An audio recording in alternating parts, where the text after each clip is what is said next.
The silence in the room was almost unbearable. Two guitar legends sat across from each other, decades of unspoken words hanging in the air like smoke. One was dying, the other desperately wishing he could turn back time. Eric Clapton's hands, the same hands that created some of rock's most iconic riffs, trembled slightly as he reached across to grasp his old friend's weakening grip. George Harrison smiled, that knowing, peaceful smile that had become his trademark in later years. And in that moment, everything that had remained unsaid for 3 decades suddenly didn't need words anymore. But to understand why this moment meant so much, why it represented one of the most extraordinary acts of forgiveness in rock and roll history, we need to go back to where it all began, to the story of two young guitarists who found brotherhood in the blues, only to have that bond tested by the most powerful force in the universe, love. Picture London in 1964, a city exploding with musical energy. The Beatles had already conquered Britain and were preparing to take America by storm. Meanwhile, a skinny kid from Surrey named Eric Clapton was making waves with a band called the Yardbirds, earning himself the nickname Slowhand because of his deliberate, bluesy playing style that stood in stark contrast to the era's rapid-fire rock. George Harrison, the quiet Beatle, had developed his own distinctive guitar voice, influenced heavily by American blues and country music. When these two met, it wasn't just a casual encounter between musicians.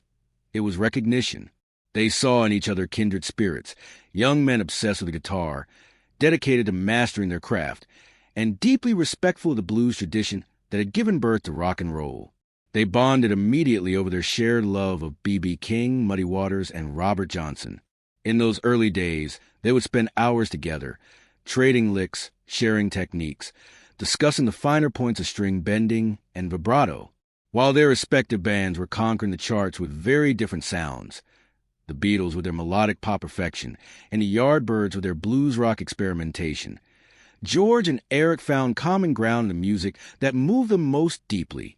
Their friendship deepened throughout the mid-60s.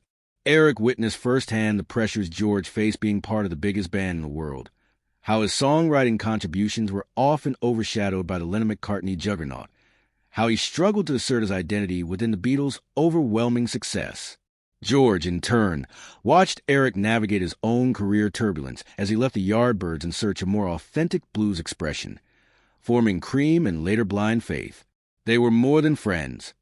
They became brothers in arms, each understanding the unique pressures and privileges of being guitar heroes in the most musically fertile era in modern history. George respected Eric's uncompromising dedication to the blues. Eric admired George's spiritual searching and his determination to grow as a songwriter despite being in the shadow of two of the greatest songwriters of all time. Their friendship was built on genuine mutual respect, shared passion, and unspoken understanding that only fellow guitarists at their level could truly comprehend. They celebrated each other's victories and provided support during struggles. When George felt creatively stifled within the Beatles, Eric was there to listen. When Eric battled his own demons with perfectionism and the pressure to live up to his guitar god reputation, George offered perspective and wisdom.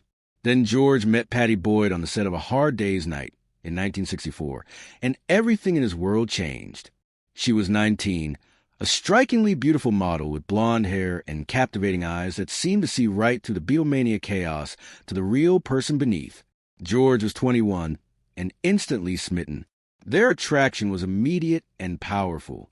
Despite the fact that Pattie had a boyfriend at the time, George was persistent, and by the end of filming, they had begun dating.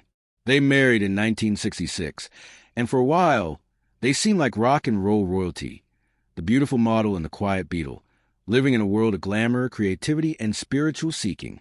George wrote love songs for Pattie that would become classics. Something, which Frank Sinatra once called the greatest love song ever written, was inspired by her. Those opening lines, something in the way she moves, attracts me like no other lover, captured the spell Pattie had cast over George. He also wrote I Need You and For You Blue with Pattie in mind. She became his muse, his partner in his spiritual journey into Indian philosophy and meditation, and his companion through the increasingly complicated final years of the Beatles. But beneath the surface of the seemingly perfect union, cracks were beginning to form.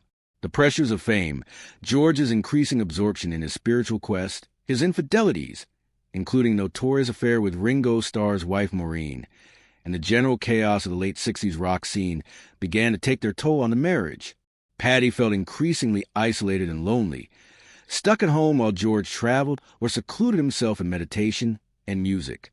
The drugs, the constant presence of other musicians and hangers-on, the lack of emotional intimacy despite their spiritual pursuits, all of it created distance between them. And into this vulnerable situation walked Eric Clapton, George's best friend and frequent visitor to their home.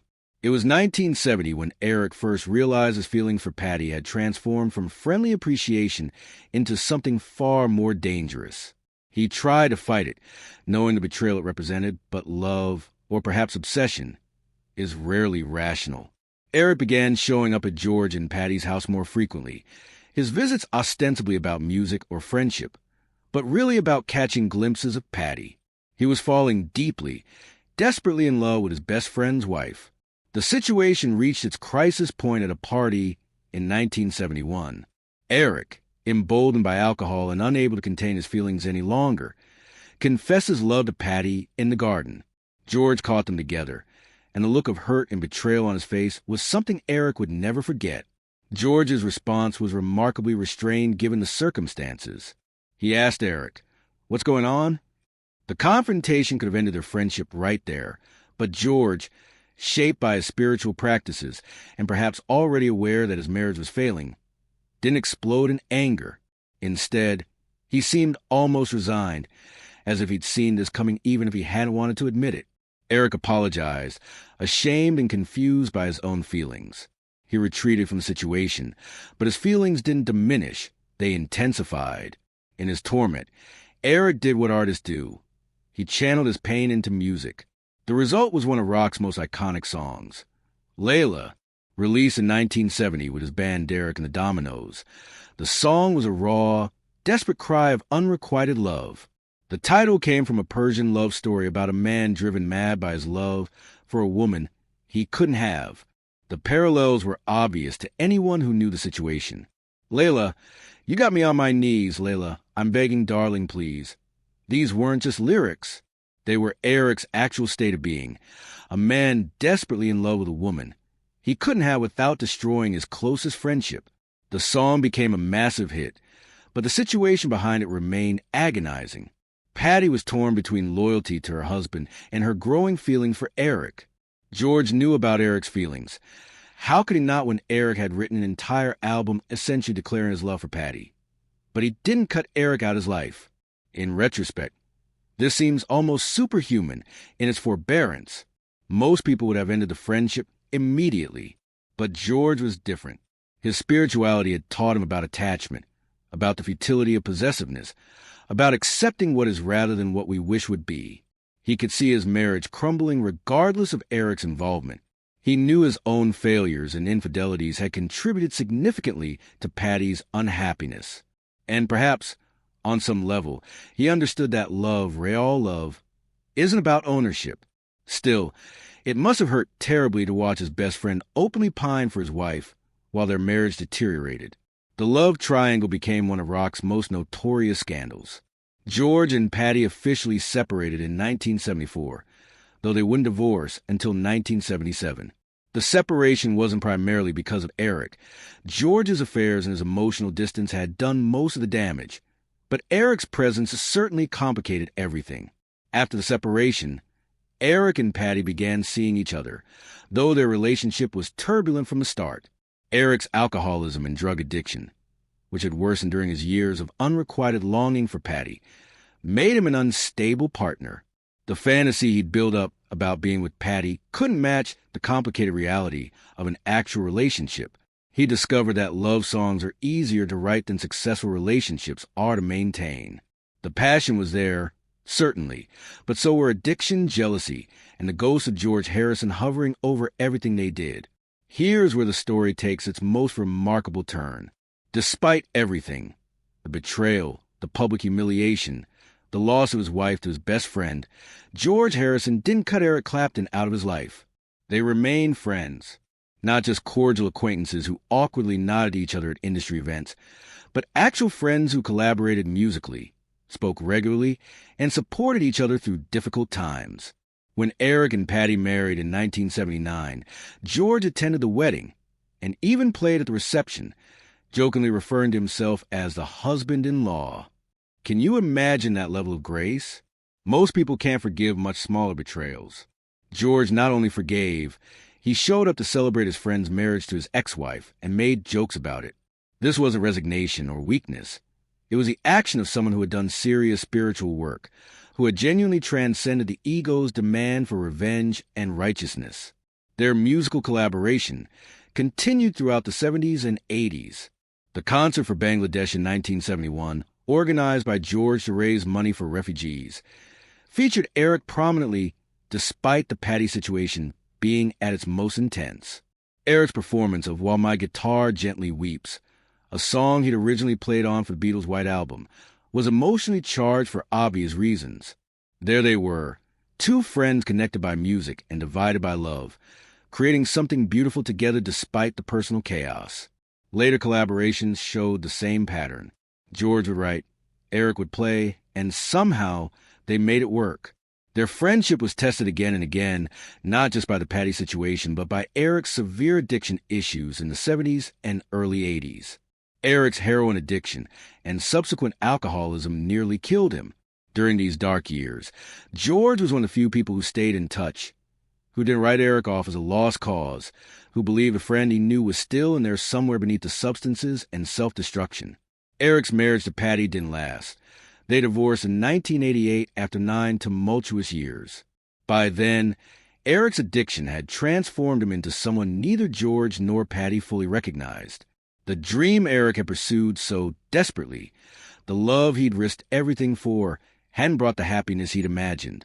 Pattie later said that Eric had been in love with an idealized version of her, a muse figure who didn't match the reality of who she actually was. The irony is devastating.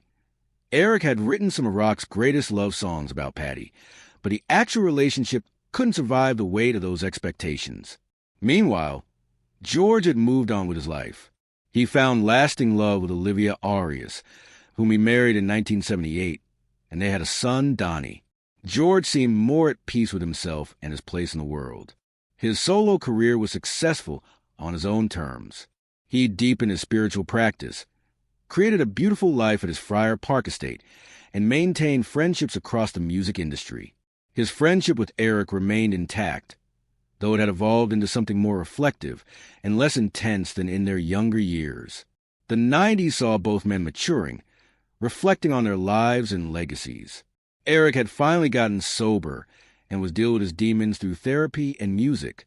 He'd survived personal tragedies, including the death of his son Connor in 1991, which produced another of his most famous songs, Tears in Heaven.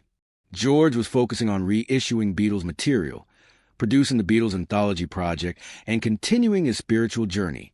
They would see each other occasionally, always with warmth despite the complicated history. They'd gone to the fire together. The fame, the addictions, the love triangle, the personal tragedies, and somehow emerged with their friendship not just intact, but deepened by all they'd survived together. Then, in 1997, George was diagnosed with throat cancer. He fought it, underwent treatment, and appeared to recover. But in 2001, the cancer returned, this time spreading to his brain and lungs.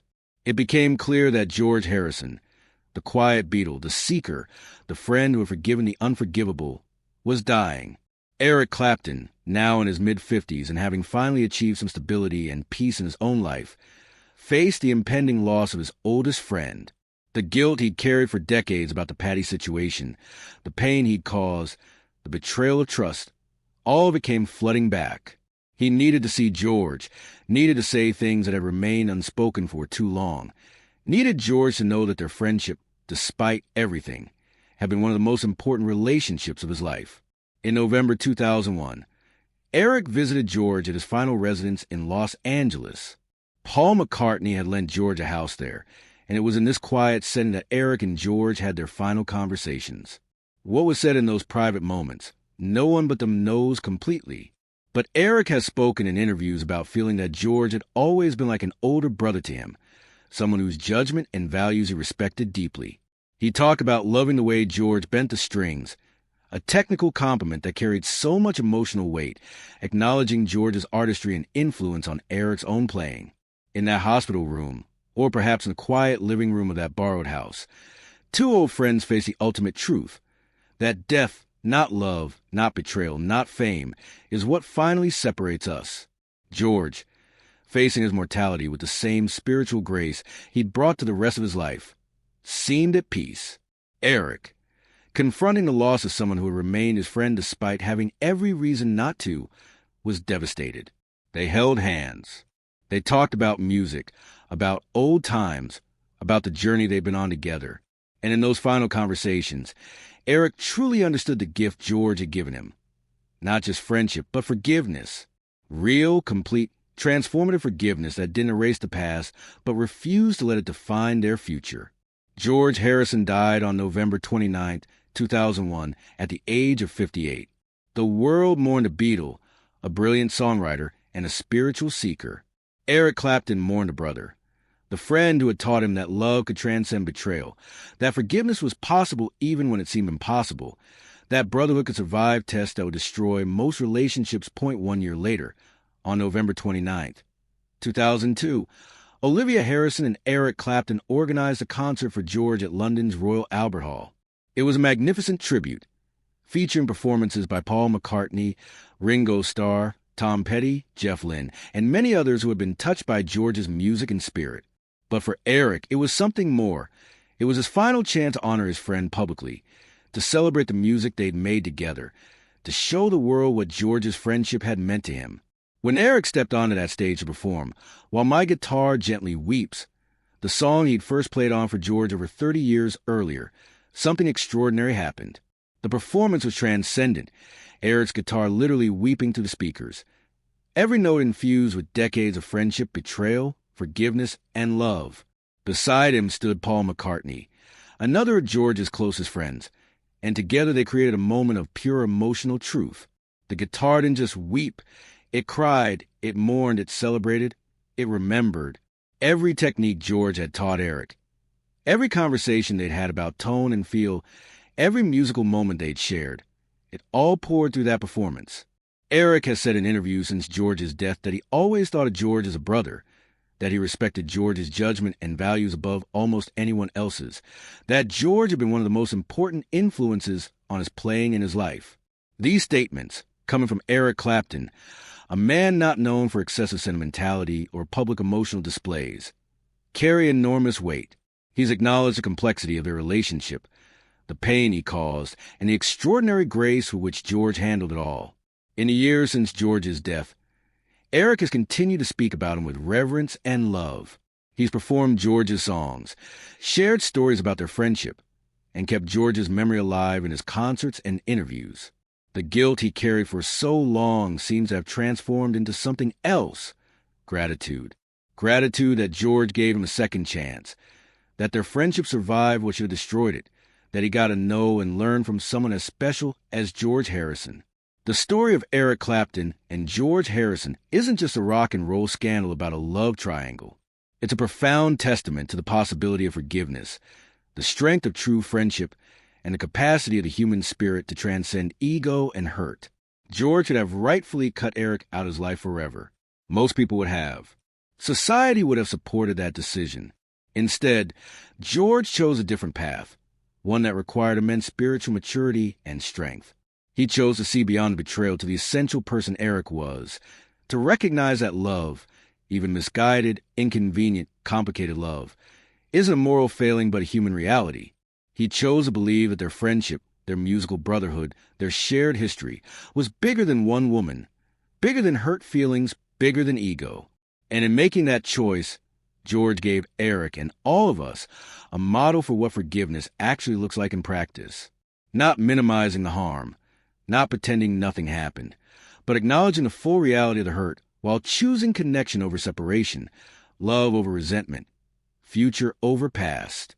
Eric's truth, the one he's been sharing as he's gotten older and more reflective, is this: George Harrison saved him, not just once but many times. George saved him from the isolation that destroys so many artists. George saved him from becoming someone defined only by his mistakes. George showed him that redemption isn't just possible. It's available to anyone willing to grow, change, and stay connected despite the messiness of being human.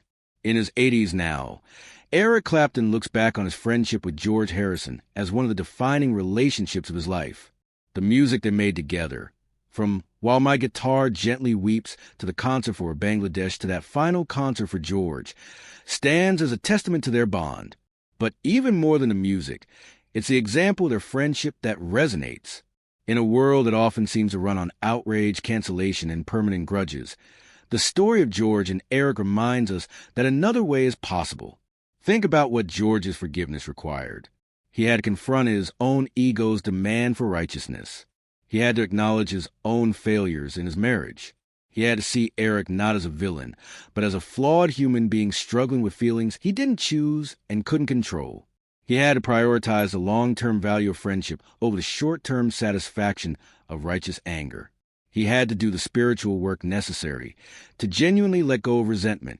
This wasn't passive acceptance or weakness. It was an active choice that required tremendous strength.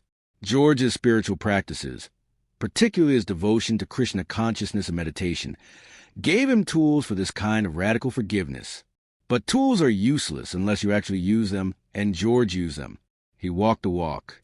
He lived his spirituality in the most difficult circumstances possible, in the realm of personal betrayal where our egos scream loudest for vindication and revenge. Eric's part in this story is equally important. He didn't run away from his guilt or try to justify his actions. He faced what he'd done, accepted George's forgiveness even though he struggled to forgive himself, and remained present in the friendship even when it must have been uncomfortable. He didn't let shame drive him into isolation. He accepted the gift of George's continued friendship and honored it by being there for George through the years, including those final difficult days. Together, they created something rare, a friendship that not only survived betrayal but was somehow deepened by it, tempered like steel in a forge, made stronger by being tested so severely. Their story resonates because it speaks to universal human experiences: the pain of betrayal, the difficulty of forgiveness, the complexity of love, the inevitability of death, and the saving grace of genuine friendship. We've all been hurt by people we trusted. We've all hurt people we loved. We've all faced a question of whether to forgive or cut someone out of our lives. George and Eric's story doesn't provide an easy answer. Forgiveness isn't always the right choice, and some betrayals do permanently damage relationships beyond repair. But their story does show us what's possible when two people commit to maintaining connection despite the hurt, when spiritual practice meets real-world application, when love proves bigger than ego. The music they created together carries this history in every note. When you listen to While My Guitar Gently Weeps, now, knowing the full story of these two men, it hits differently. That guitar doesn't just weep for abstract sadness. It weeps for the complexity of human relationships, for the pain we cause each other, for the grace we sometimes manage to extend despite that pain, for the friendships that somehow survive everything life throws at them. The concert for George stands as the ultimate expression of their friendship's triumph. That Eric could organize and lead a tribute to the man whose wife he'd stolen, and do so with genuine love and no apparent self-consciousness about the irony, speaks to the healing that had occurred between them. That Olivia Harrison, George's widow, partnered with Eric to create this tribute shows that she too understood something essential about their friendship, that it had been real, valuable, and worth honoring despite the complicated history. In the end, the truth Eric Clapton has been telling about George Harrison in recent years is simple but profound. George was one of the best people he ever knew. Their friendship was one of the most important relationships of his life, and George's capacity for forgiveness taught him something essential about what it means to be human. Eric has admitted the full extent of his betrayal, acknowledged the pain he caused, and expressed wonder that George not only forgave him but remained his friend. He's shared stories about George's humor, his musical genius, his spiritual depth, and his fundamental decency. He's made it clear that George's influence on him went far beyond musical technique. George showed him how to live with grace, how to forgive, how to move through the world with an open heart despite all the reasons to close it. This is a truth Eric has been waiting to tell. That George Harrison was not just a great musician but a great soul, that their friendship was a gift Eric didn't deserve but received anyway, and that George's forgiveness changed his life more profoundly than any hit song or sold-out concert ever could. As Eric Clapton enters his 80s, he carries George Harrison with him in everything he does. When he picks up a guitar, he hears George's voice talking about bending strings and finding the right tone. When he faces difficult personal decisions, he thinks about how George handled betrayal with grace. When he's tempted toward bitterness or resentment, occupational hazard for anyone who lives long enough, he remembers his friend who chose love over anger, connection over separation, forgiveness over righteousness. The story of Eric Clapton and George Harrison is ultimately a story about what matters most in a human life. Not the fame, though they had plenty of it. Not the money, though they earned fortunes. Not even the music, though they created works that will last forever. What matters most is how we treat each other, especially when we've been hurt. It's whether we can find forgiveness when we've been betrayed. It's whether we can maintain love despite all the reasons to surrender to anger. It's whether we can see each other's essential humanity, even when the surface behavior disappoints or wounds us.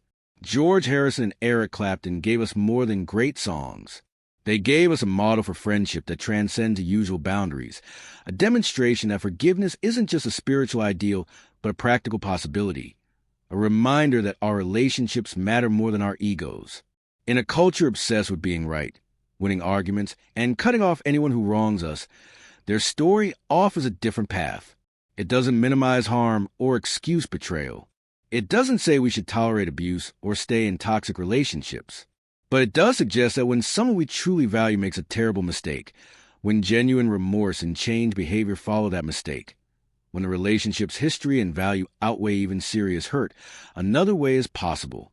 George made that way possible through his extraordinary spiritual practice and emotional maturity. Eric made it possible by accepting forgiveness, showing up consistently, and honoring George's gift by being worthy of it. Together, they showed that the long road of friendship can survive detours that would destroy most relationships. Now, as Eric Clapton reflects on his 80 years of life, the friendship with George Harrison stands out as one of its defining features. Not because it was easy or uncomplicated. It was neither, but because it was real. It was tested by fire and emerged transformed. It showed him what true forgiveness looks like and what grace means in practice. It gave him a standard for a human relationship that he's tried to maintain in other areas of his life. Most importantly, it connected him to someone whose spirit, even after death, continues to guide and inspire him. When Eric talks about George now, there's reverence in his voice, yes, but also joy. He doesn't just remember the pain and complexity. He remembers the laughter, the musical conversations, the shared understanding between two guitarists who spoke a language most people never learn. He remembers his friend's wit, his spiritual seeking, his determination to live authentically despite all the pressures of fame. He remembers someone who taught him that being a great musician is less important than being a decent human being, that technical mastery is less valuable than emotional openness, that winning is less important than connecting. The truth Eric Clapton has finally shared about George Harrison isn't a scandal or a revelation in a conventional sense. It's something more important, an acknowledgement of debt, an expression of gratitude, a public recognition of a friend who gave him more than he could ever repay. It's Eric saying, clearly and without reservation, that George Harrison was one of the finest people he ever knew, that their friendship was a gift that kept giving even after George's death, and that the lessons George taught about music, about forgiveness, about living with an open heart, continue to shape who Eric is and how he moves through the world. This is a truth worth telling, the story worth sharing. That two of rock's greatest guitarists created something even more lasting in their music, a friendship that proved love really is stronger than death, forgiveness more powerful than betrayal, and connection more valuable than ego. George Harrison and Eric Clapton's story reminds us that we're all capable of both terrible mistakes and extraordinary grace, that our worst moments don't have to define us, and that genuine friendship can survive almost anything if both people are willing to do the work. As we look at their story now, years after George's death, it stands as a beacon of possibility in a world that often seems to have forgotten how to forgive, how to maintain connection across differences and hurts, how to prioritize relationship over righteousness. George Harrison gave Eric Clapton forgiveness when anger would have been justified. Eric Clapton honored that gift by remaining worthy of it, by showing up, by continuing to love his friend despite the guilt and complexity. Together, they created a legacy that transcends music, a demonstration of the human capacity for growth, healing, and redemption. And that, perhaps, is the greatest truth of all, that we are not defined by our worst moments, but by how we respond to them, that forgiveness is always possible if we're brave enough to offer it, and that the love between true friends is indeed stronger than anything that tries to break it. George and Eric's guitars wept together, laughed together, and sang together. But more importantly, two men who could have been enemies chose to remain brothers. That choice, made again and again over 3 decades, is the real masterpiece they created. Not a song that lasts a few minutes, but friendship that will inspire people for generations to come. And now, at 80, Eric Clapton can finally tell the full truth about George Harrison. That knowing him, being forgiven by him, and remaining his friend despite everything was the greatest privilege of a life filled with extraordinary privileges. That's the truth that matters, the truth worth waiting for, and the truth that reminds us all what it means to be truly human.